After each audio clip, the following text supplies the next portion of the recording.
I don't know where that word or that rumor of destabilization came from. Hindi totoo na may pagbabawal ang PNP headquarters sa lahat ng retired general na pumasok sa Campo Crame. Pinabulaanan mismo ni PNP Chief Police General Benjamin Acorda Jr. ang nasabing usapin matapos na mabatid ang issue ukol. Yan o isang bagay na gusto nating sabihin lamang po dun sa mga nagpapakalat ng fake news na kung saan nyo nakukuha yung mga lintik nyong impormasyon. Ang hirap po kasi sa inyo, para lang ho kayo makakuha ng views, nagpapakalat kayo ng fake news patungkol dito sa mga nangyayari. Alam nyo, if you are not happy with our government, pwede ho ba spare the policemen and the military? Huwag nyo silang isali. Kasi alam nyo, mahirap ang buhay ng mga pulis. Hindi ho biro na patinuin ng mga pulis. Marami ho dyan, hirap na hirap sila kasi they're trying to fix their image. Alam naman natin, di ba? May mga talagang tarantadong pulis, pero napakaraming matitinong pulis na inaayos nila yung buhay nila. Tapos, dahil lang ikaw gusto mo ng views, gagawa ka ng kwento na kesyo, hindi na pinapapasok ang mga retired policemen kasi may destabilisasyon na Wag nyo na ho idamay, parang awa. Alam mo, ako sabi ko nga sa inyo sa dami-dami ho nating nakakausap na mga pulis.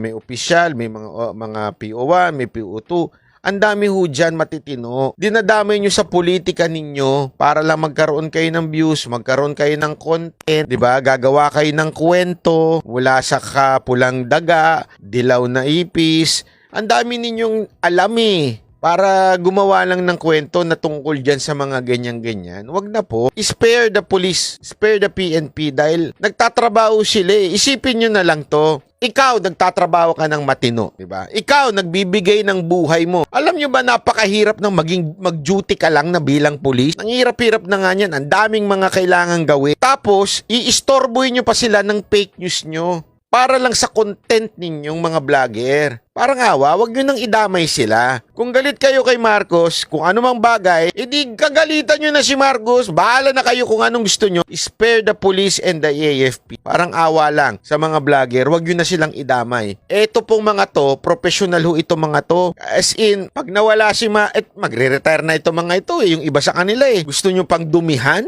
Gawa ng istorya for the sake of your content, for the sake of your views. Gagawa nyo pa ng istorya ito mga magre-retire na, sisirain ninyo yung imahe nila na mga matitino para lang sa inyong sariling kapakanan. Wag naman. Wag naman. Si Pangulong Duterte na nga mismo nagsabi, di ba? Wala naman talks na nangyayari. Sasabihin nyo na naman, strategy. Kung strategy pala, wag nyo na sabihin strategy.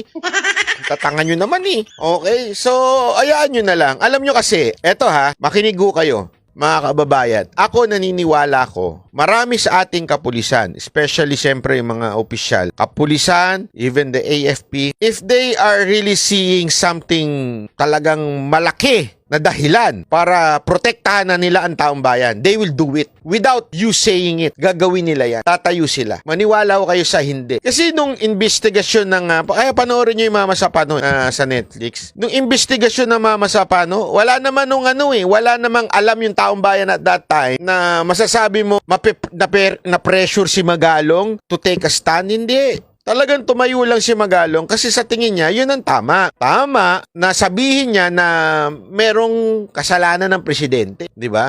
Talagang tinayuan niya yun. Meron pa tayong mga ganyang general. Meron pa tayong mga ganyang opisyal sa PNP at sa AFP. Tatayo at tatayo kung kakailanganin. At kung nakikita na nila talagang merong pang-aabuso, gagawin at gagawin nila yan.